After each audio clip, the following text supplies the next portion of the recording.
안녕하세요. 오늘은 지난 시간 복습을 잠깐 먼저 할게요. 우리가 그동안 문장 성분 중에서 주성분 4개를 모두 공부했고, 이를 복습하는 활동으로 주어, 보어, 서술어로 된 문장을 만들어 보자고 했거든요. 여러분들이 만들어준 문장 중에서 몇 개를 골라 피드백 해볼게요. 여러분들이 어떤 부분을 헷갈려하고 어려워하는지 나와 있으니까 꼭 빈칸에 필기해 두셨으면 좋겠어요. 우선 이 활동의 핵심은 바로 보어예요. 보어의 정의가 뭐였죠? 바로 서술어 되다, 아니다 앞에서 의미를 보충하는 말이라고 했습니다. 자, 여기서 바로 이 문장의 서술어가 결정이 되는데요.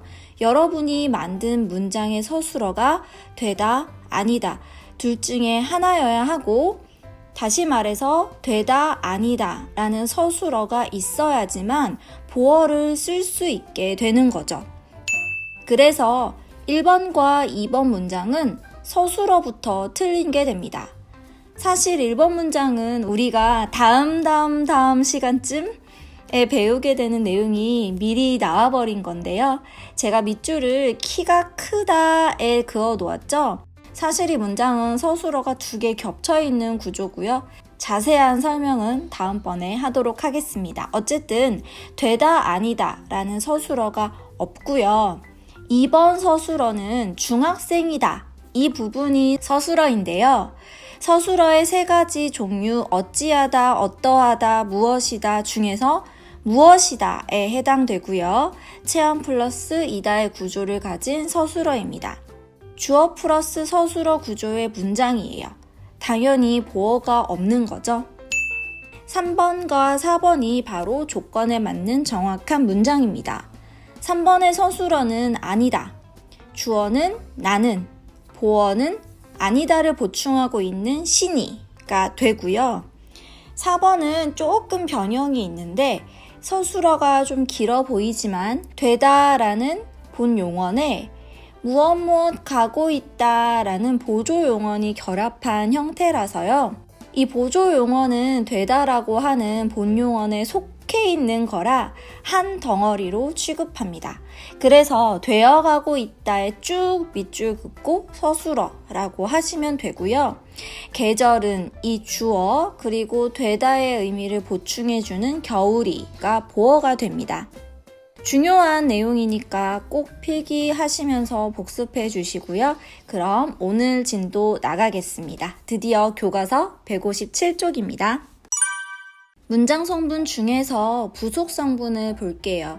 부속 성분은 주성분에 속해 있는 성분으로서 특히 이 부속 성분들이 문장에서 하는 역할이 바로 꾸며주는 역할입니다.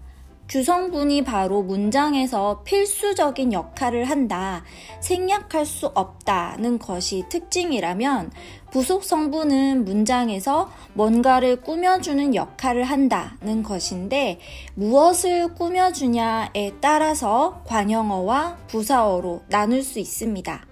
먼저 관형어부터 볼게요. 관형어는 체언을 꾸며주는 문장 성분을 말합니다. 여기 체언에 동그라미 해주세요. 그리고 이 부분을 절대 헷갈리시면 안 됩니다. 체언은 명사, 대명사, 수사를 말하는데요. 바로 단어의 품사죠.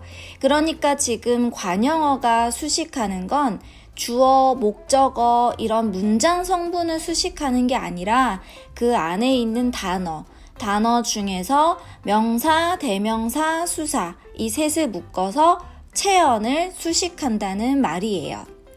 문장 성분을 설명하는 와중에 품사 개념이 섞여 있는 거기 때문에 꼭 주의해서 기억해 주셔야겠습니다. 관형어는 문장에서 어떤에 해당하는 말이라는 것도 적어두세요. 그 다음 부사어를 보겠습니다. 관형어가 체언을 수식하는 거라면 부사어는 무엇을 수식하는 거냐? 바로 용언을 수식하는 문장 성분입니다. 용언은 동사와 형용사를 말하고요. 문장에서는 어떻게에 해당하는 말이 됩니다. 자, 그럼 교과서에 나오는 예문을 통해 확인해 보겠습니다. 까만 모자가 정말 멋있다. 이런 문장인데요. 우리가 문장 성분을 분석할 때 가장 먼저 어떤 것부터 찾는다고 했나요? 바로 서술어라고 했죠. 서술어의 유형은 세 가지인데 어찌하다, 어떠하다, 무엇이다 중에서 여기에는 어떠하다가 있죠. 바로 멋있다. 이 부분이 문장의 서술어가 됩니다. 자, 그럼 이 멋있는 것의 주체, 무엇이 멋있는지를 찾아볼게요. 바로 모자가 멋있는 거죠. 그래서 모자가에 밑줄을 긋고 주어라고 하시면 됩니다. 사실 이 문장은 여기에서 일단 의미상 완결이 되죠. 모자가 멋있다 라고만 해도 하나의 문장이 되는데요. 여기에 좀 더 멋을 부릴 수 있습니다. 꾸미는 말을 통해서 문장을 좀 더 길게 만들 수 있는데요. 이때 필요한 문장 성분이 관형어와 부사어가 됩니다. 먼저 모자, 모자에 동그라미 해주세요. 이 모자라는 명사, 체언의 의미를 좀 더 자세하게 꾸며주는 말. 어떤 모자? 여기서 어떤에 해당하는 말. 까만. 이 바로 이 문장의 관형어가 됩니다. 체언을 수식하는 문장 성분 관형어가 되는 거죠. 그리고 멋있다. 멋있다에 동그라미 해주세요. 이 멋있다의 의미를 좀 더 꾸며주는 말. 어떻게 멋있는지를 좀 더 설명해 주는 말. 어떻게에 해당하는 말, 정말이 바로 이 문장의 부사어가 됩니다. 그래서 지금까지 이 문장의 문장 성분을 분석해 봤는데요. 관형어, 주어, 부사어, 서술어 이렇게 있었죠. 그럼 여기서 잠깐 이 문장에 사용된 단어들의 품사를 분석해 볼까요? 이 문장을 단어 단위로 다시 쪼갠 다음 각 단어에 해당하는 품사를 찾아보면 까만, 까만은 까맣다가 기본형이고요. 까맣다는 어떠하다에 해당하는 형용사죠. 모자는 명사, 가는 조사, 정말은 부사, 멋있다는 형용사 이렇게 됩니다.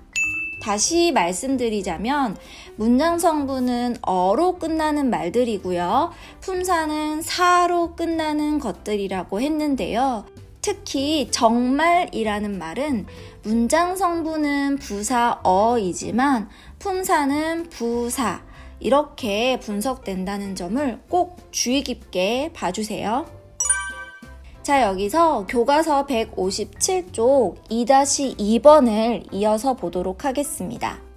까만 모자가 정말 멋있다 라는 문장에서 문장 성분들을 하나씩 생략해 볼게요.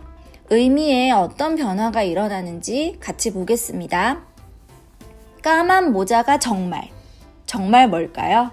서술어를 생략했는데 의미가 좀 이상하죠? 까만 모자가 멋있다. 이건 부사어를 생략한 건데 자연스럽습니다. 까만 정말 멋있다. 주어를 생략해 봤는데요. 이것도 좀 이상하네요. 모자가 정말 멋있다. 이건 관형어를 생략한 건데 이건 의미가 자연스럽고요. 관형어와 부사어를 생략한 모자가 멋있다. 이건 당연히 자연스러운 문장입니다. 까만 정말. 이건 정말 너무 많이 생략했네요. 이거는 문장이라고 할 수 없을 것 같습니다. 그래서 결론은 부속 성분인 관형어, 부사어는 생략을 해도 문장의 의미는 완결이 된다 라고 할 수 있겠네요.